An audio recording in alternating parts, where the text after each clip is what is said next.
Shalom Bapak Ibu Saudara-saudara yang diberkati Tuhan. Sebelum kita mendengarkan firman Tuhan, mari kita satukan hati kita. Kita bersatu dalam doa. Terpuji dan termulia nama-Mu ya Tuhan, yang tetap memberkati dan memelihara kehidupan kami. Kami puji dan muliakan nama Tuhan dalam segenap kehidupan kami. Dan pada saat ini kami bersyukur Tuhan berikan kami kesempatan dan waktu yang baik untuk boleh mendengarkan firman Tuhan. Berkati hati dan pikiran kami dengan kuasa Roh Tuhan. Dalam nama Yesus kami berdoa dan bersyukur. Amin. Saudara-saudara, Bapak Ibu yang diberkati Tuhan, kita mau merenungkan firman Tuhan pada saat ini dari Roma pasal 5 ayat pertama sampai ayatnya yang kelima. Roma pasal 5 ayat yang pertama sampai ayatnya yang kelima. Kami akan membacakan firman Tuhan bagi kita. Demikianlah firman-Nya. Sebab itu kita yang dibenarkan karena iman, kita hidup dalam damai sejahtera dengan Allah oleh karena Tuhan kita, Yesus Kristus. Oleh Dia kita juga beroleh jalan masuk oleh iman kepada kasih karunia ini. Di dalam kasih karunia ini kita berdiri dan kita bermegah dalam pengharapan akan menerima kemuliaan Allah. Dan bukan hanya itu saja, kita malah bermegah juga dalam kesengsaraan kita. Karena kita tahu bahwa kesengsaraan itu menimbulkan ketekunan. Dan ketekunan menimbulkan tahan uji. Dan tahan uji menimbulkan pengharapan. Dan pengharapan tidak mengecewakan. Karena kasih Allah telah dicurahkan dalam hati kita oleh Roh Kudus yang telah dikaruniakan kepada kita. Amin. Saudara-saudara, Bapak Ibu yang diberkati Tuhan, tema firman Tuhan yang mau kita renungkan pada saat ini, diselamatkan oleh karena iman kepada Yesus. Diselamatkan oleh karena iman kepada Yesus Kristus. Saudara-saudara yang diberkati Tuhan, kalau kita bertanya kepada sebagian orang-orang percaya, apakah orang percaya takut mengalami kematian? Pasti ada saja orang percaya yang mengatakan saya takut. Karena apa? Karena saya belum cukup baik. Karena saya takut tidak masuk surga. Padahal dia sebagai orang yang percaya. Tetapi ketakutan itu membuat dia takut untuk mengalami kematian. Karena dia merasa belum cukup baik dan sempurna untuk masuk dalam kerajaan Allah. Bagaimana dengan kita Bapak Ibu Saudara-saudara? Apakah kita masih ragu, sangsi, takut dan gelisah untuk mengalami kematian? Ketika kematian akan diperhadapkan dengan kita, kalau kita percaya akan Kristus Yesus yang mati telah menyelamatkan kita, tentu kita tidak gentar dan takut untuk menghadapi panggilan Tuhan. Karena jelas iman kita tegas katakan, orang yang percaya karena iman percayanya kepada Kristus Yesus akan diselamatkan dalam Tuhan. Jadi Bapak Ibu Saudara-saudara, itu merupakan pengharapan kita. Ketika Tuhan datang kedua kali, maka Tuhan akan panggil kita. Tuhan akan menghakimi kita seturut dengan iman percaya dan segala perbuatan yang kita lakukan. Jadi Bapak Ibu Saudara-saudara yang diberkati Tuhan, ketika kita telah diselamatkan dalam Tuhan, maka damai sejahtera ada dalam kehidupan kita. Tetapi sering kita katakan, kalau kita dipenuhi damai sejahtera, kenapa ada kesulitan? Kenapa ada persoalan dan pergumulan hidup? Firman Tuhan seperti yang Rasul Paulus tadi katakan Bapak Ibu kepada jemaat yang ada di Roma. Kesulitan, pergumulan itu mengantarkan kita kepada ketekunan. Ketekunan itu mengantarkan kita kepada tahan uji. dan tahan uji itu mengantarkan kita kepada pengharapan kasih karunia Allah yang telah dikaruniakan kita dalam Kristus Yesus dan Roh Kudus. Jadi Bapak Ibu Saudara-saudara, orang yang telah diselamatkan pasti mengalami pergumulan, pasti mengalami yang namanya kesulitan. Tetapi itu tidak membuat kita surut dan meninggalkan iman percaya kita. Semakin kita bergumul dalam persoalan kita, semakin kita tetap tekun, tahan uji, dan berpengharapan kepada Tuhan. Karena Bapak Ibu Saudara-saudara, orang percaya tidak terlepas dari yang namanya persoalan hidup. Orang percaya harus siap memikul salib, memikul penderitaan-penderitaan yang akan kita alami. Penderitaan yang kita alami Bapak Ibu Saudara-saudara, itu semua bisa kita lewati. Bapak Ibu Saudara-saudara, mungkin hal ini bisa menguatkan kita. Ketika kita berada di tengah laut maupun di tengah danau, kita tidak bisa katakan tidak ada gelombang laut. Begitu juga dengan kehidupan ini. Ketika kita hidup sebagai orang percaya, tidak bisa kita katakan tidak ada persoalan. Persoalan adalah bagian dari kehidupan. Bagaimana iman kita bisa bertekun, iman kita bisa tahan uji, dan kita tetap berpengharapan kepada Tuhan yang menyelamatkan kita dalam Kristus Yesus. Jadi Bapak Ibu Saudara-saudara, jangan takut menghadapi persoalan. Karena kita telah dibenarkan oleh Tuhan melalui Kristus Yesus, dan damai sejahtera itu ada dalam kehidupan kita. Jangan mundur, jangan surut iman percaya kita. Tetap teguh. Tuhan menolong kita, memelihara iman percaya kita dalam setiap kehidupan kita. Amin. Kita bersatu dalam doa. Terima kasih kami ucapkan kepadamu ya Tuhan, kami yang telah dibenarkan dalam Tuhan, memperoleh damai sejahtera daripada Tuhan. Tetapi kami percaya damai sejahtera dari Tuhan itu akan banyak kami alami, dan kami akan menikmati berkat-berkat Tuhan lewat persoalan dan penderitaan yang akan kami hadapi ke depannya. Tetapi kami punya Tuhan yang hebat dan luar biasa yang akan menolong kami untuk melewatinya. Dalam nama Yesus kami berdoa dan bersyukur. Amin. Shalom, Tuhan Yesus memberkati kita semua. Shalom Bapak Ibu Saudara-saudara yang diberkati Tuhan. Sebelum kita mendengarkan dan merenungkan firman Tuhan pada saat ini, mari kita satukan hati kita berdoa. Segala puji syukur, hormat, kemuliaan kami panjatkan kehadirat-Mu ya Tuhan. Kami puji dan agungkan nama Tuhan dalam kehidupan kami.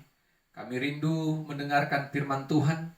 Biarlah firman Tuhan yang akan kami dengarkan akan menjadi kekuatan dan pertolongan kami. Biarlah kuasai hati dan pikiran kami melalui pertolongan Roh-Mu yang kudus. Dalam nama Yesus kami berdoa dan bersyukur. Amin. Saudara-saudara, Bapak Ibu yang diberkati Tuhan, firman Tuhan yang akan kita dengarkan pada saat ini dari Yesaya pasal 65 ayat pertama sampai ayatnya yang ke-9.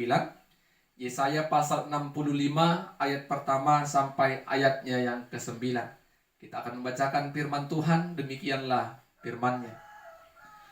Aku telah berkenan memberi petunjuk kepada orang yang tidak menanyakan aku. Aku telah berkenan ditemukan oleh orang yang tidak mencari aku. Aku telah berkata, ini aku, kepada bangsa yang tidak memanggil namaku.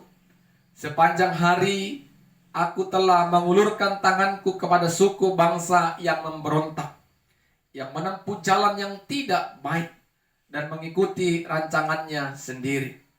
Suku bangsa yang menyakitkan hatiku senantiasa di depan mataku, dengan mempersembahkan korban di taman-taman dewa, dan membakar korban di atas batu bata, yang duduk di kuburan-kuburan dan bermalam-malam di gua-gua, yang memakan daging babi dan kuah daging najis ada dalam kuali mereka, yang berkata, menjauhlah, janganlah meraba aku, nanti engkau menjadi kudus olehku.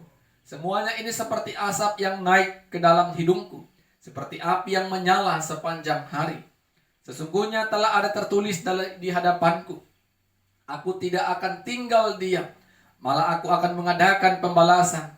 Ya, pembalasan terhadap diri mereka atas segala kesalahan yang mereka sendiri maupun atas kesalahan nenek moyangnya.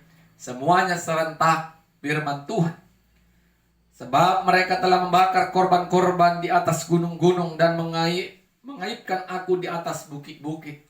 Memang aku akan menakar ke dalam jubah mereka upah untuk perbuatan-perbuatan mereka yang dahulu. Beginilah firman Tuhan. Seperti kata orang, jika pada tandan buah anggur masih terdapat airnya, janganlah musnahkan itu, sebab dalamnya masih ada berkat.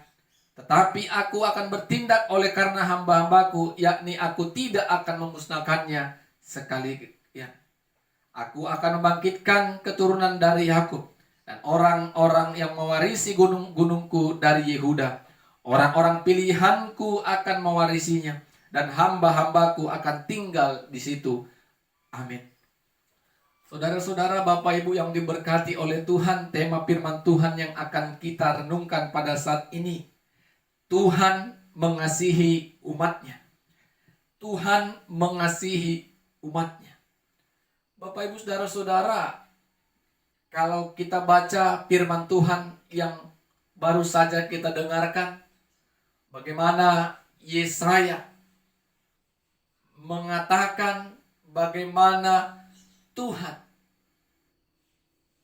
merasa sakit hati, kecewa karena umatnya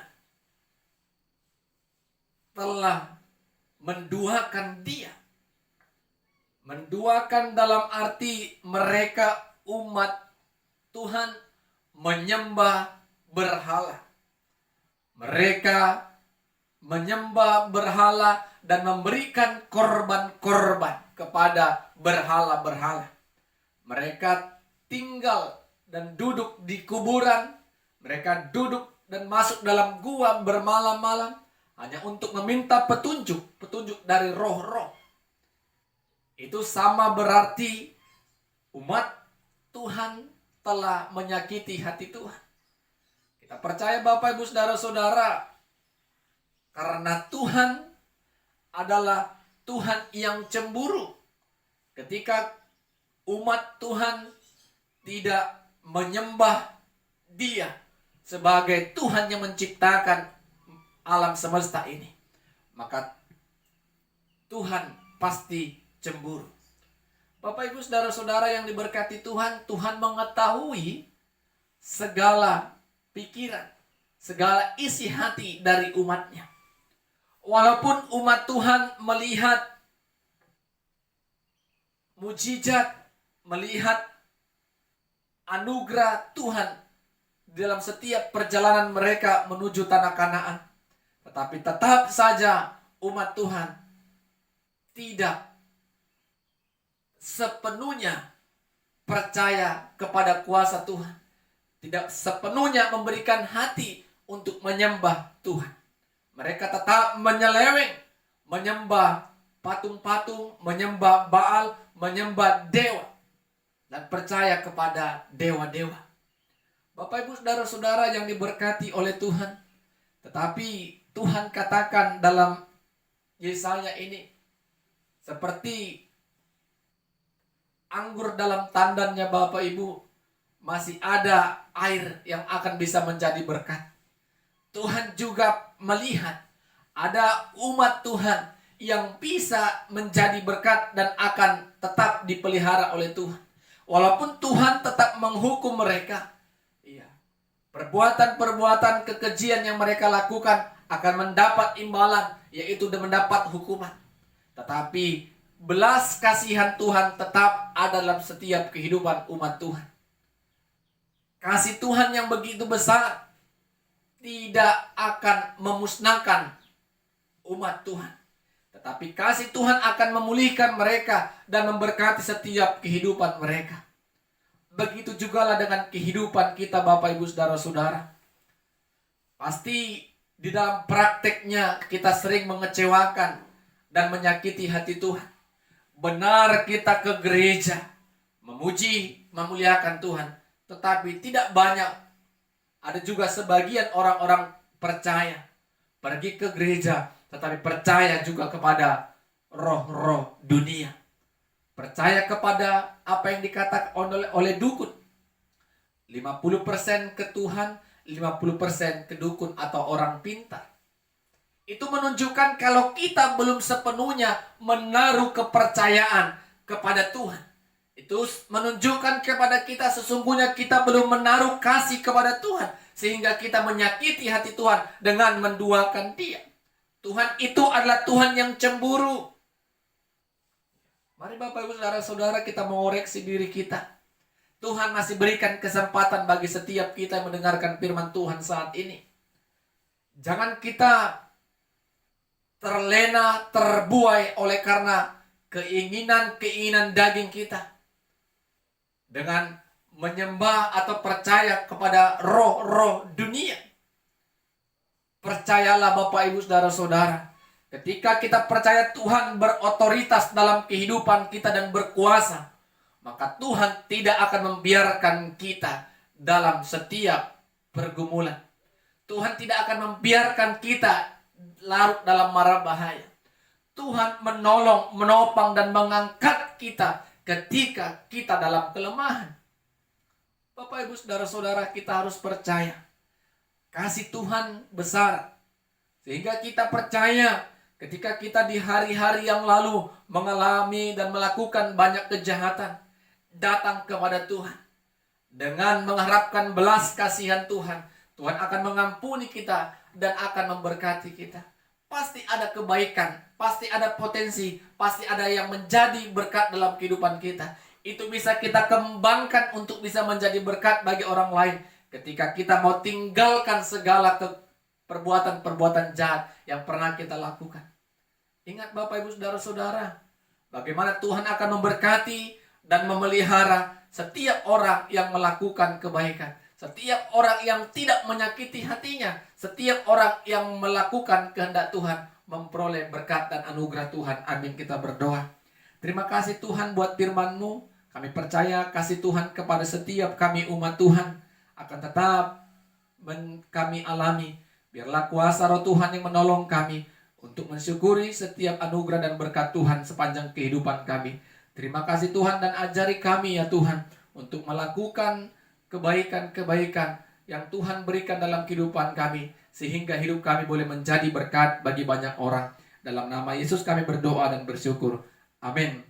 Shalom, Tuhan Yesus memberkati kita semua.